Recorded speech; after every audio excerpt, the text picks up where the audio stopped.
انسان ساری زندگی دوڑتا رہتا ہے، محنت کرتا ہے، فکر میں گھلا رہتا ہے، لیکن یاد رکھو دنیا کی 3 چیزیں ایسی ہیں جو صرف اور صرف نصیب سے ملتی ہے، نہ کم نہ زیادہ۔ اگر یہ حقیقت سمجھ میں آ جائے تو زندگی کا آدھا بوجھ خود ہی اتر جاتا ہے۔ میرے محترم بھائیوں اور پیاری بہنوں، آج کا موضوع نہ نیا ہے اور نہ مشکل، لیکن اگر سمجھ میں آ جائے تو انسان کی سوچ، فکر اور زندگی کا رخ بدل دیتا ہے۔ اسلام ہمیں یہ سکھاتا ہے کہ کوشش اور محنت انسان کی ذمہ داری ہے، مگر نتیجہ اللہ تعالیٰ کے اختیار میں ہے۔ قرآن کریم کا مفہوم ہے، اللہ جس کے لیے چاہتا ہے رزق کشادہ کر دیتا ہے اور جس کے لیے چاہتا ہے تنگ کر دیتا ہے۔ علماء کرام نے وضاحت فرمائی ہے کہ دنیا میں 3 چیزیں ایسی ہیں جو بندے کو صرف نصیب سے ملتی ہے۔ پہلی چیز رزق۔ رزق صرف مال و دولت کا نام نہیں، اچھی صحت، دل کا سکون، عزت، قناعت اور حلال کمائی ہے، سب رزق میں شامل ہے۔ نبی کریم صلی اللہ علیہ وسلم کا مفہوم ہے، کوئی جان اس وقت تک دنیا سے نہیں جاتی جب تک اس کا پورا رزق اسے نہیں مل جاتا۔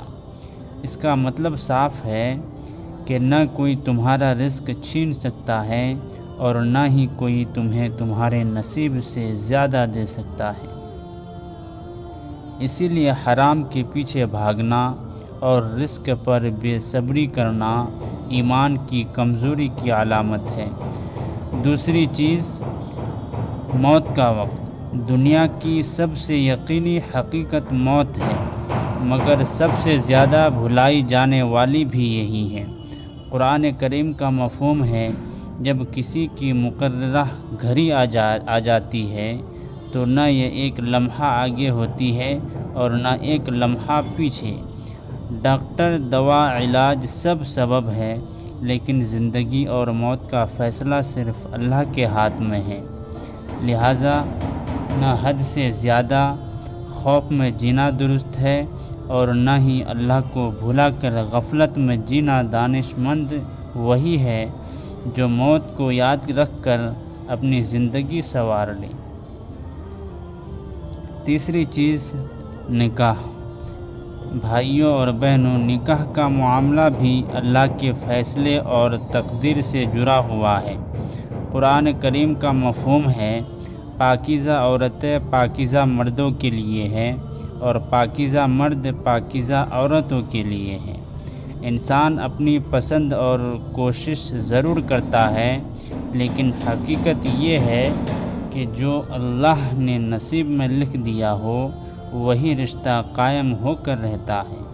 اسی لیے رشتوں میں بدگمانی سے بچو، زیادہ دعا کرو اور اپنے اعمال کو درست کرو، کیونکہ اچھا نصیب اکثر اچھے اعمال کا نتیجہ ہوتا ہے۔ میرے محترم بھائیوں، جب انسان یہ 3 باتیں سمجھ لیتا ہے، رزق اللہ کے فیصلے سے، موت اپنے مقرر وقت سے اور نکاح اللہ کی تقدیر سے، تو پھر حسد کم ہو جاتا ہے، بے چینی ختم ہو جاتی ہے اور دل میں اللہ پر کامل بھروسہ پیدا ہو جاتا ہے۔ اور یاد رکھو، جو اللہ پر بھروسہ کر لیتا ہے اللہ اس کے لیے کافی ہو جاتا ہے۔ اللہ تعالی ہمیں صحیح سمجھ، مضبوط یقین اور حلال و پاکیزہ زندگی عطا فرمائے، آمین یا رب العالمین۔